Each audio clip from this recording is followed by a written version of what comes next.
रानी की जिंदगी बाहर से देखने वालों को बहुत सुकून भरी लगती थी। एक अच्छा घर, हर सुविधा और समाज में इज्जत। लेकिन रानी जानती थी कि इस चमक के पीछे एक गहरी खामोशी छिपी है। शादी को 5 साल बीत चुके थे। राजेश उसका पति था, मेहनती, ईमानदार और जिम्मेदार। वह सुबह जल्दी निकल जाता और रात को थका हुआ लौटता। उसके पास रानी के लिए सब कुछ था, बस वक्त और एहसास की कमी थी। रानी अक्सर खिड़की के पास बैठकर बाहर देखती रहती। उसे खुद समझ नहीं आता था कि वह क्या ढूंढ रही है। कभी कभी उसे लगता, क्या यही जिंदगी है? क्या रिश्ते ऐसे ही खामोश हो जाते हैं?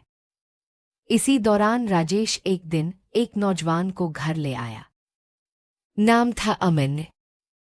अमन बहुत साधारण कपड़ों में था, लेकिन उसके चेहरे पर अजीब सी शांति थी। उसने नजर झुकाकर रानी को प्रणाम किया और बिना कुछ कहे एक तरफ खड़ा हो गया। राजेश ने कहा, यह घर के कामों में मदद करेगा। अमन ने कभी रानी की तरफ सीधी नजर नहीं डाली। वह जितना दिखता था उससे कहीं ज्यादा सलीकेदार था। दिन बीतने लगे। राजेश दुकान में व्यस्त रहता। घर में खामोशी बढ़ती गई। अमन चुपचाप काम करता, सामान लाना, सफाई करना और जरूरत पड़ने पर दूर से पूछ लेना, कुछ चाहिए? रानी को यही दूरी बेचैन करने लगी। उसे लगता, कोई अगर पास होकर भी इतना दूर रहे तो सवाल उठने लगते हैं। फिर एक दिन रानी के पैर में चोट लग गई। डॉक्टर ने आराम की सलाह दी। अब रानी ज्यादातर समय अकेली बिस्तर पर रहने लगी। अमन ने जिम्मेदारी संभाल ली, लेकिन उसकी सीमाएं और सख्त हो गईं। वह कभी कमरे में बिना जरूरत नहीं आता, हमेशा दरवाजे से ही आवाज देता। रानी के मन में विचार उठने लगे, विचार जो धीरे धीरे सवाल बन जाते हैं और फिर इंसान को उलझा देते हैं। वह खुद से लड़ने लगी। उसे एहसास होने लगा कि अकेलापन इंसान से कैसी कैसी बातें सोचवा देता है। एक दिन उसने अमन से बात करने की कोशिश की।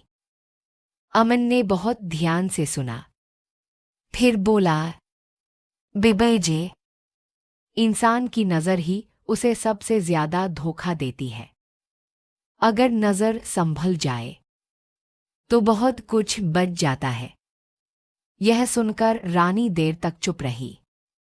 कुछ दिन बाद राजेश ने बताया कि उसे 3 दिन के लिए बाहर जाना है।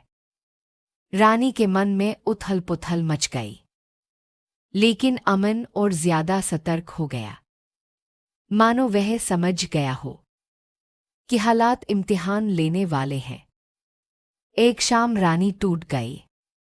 उसने अपनी उलझन, अपनी कमजोरी शब्दों में रख दी। कमरे में सन्नाटा छा गया।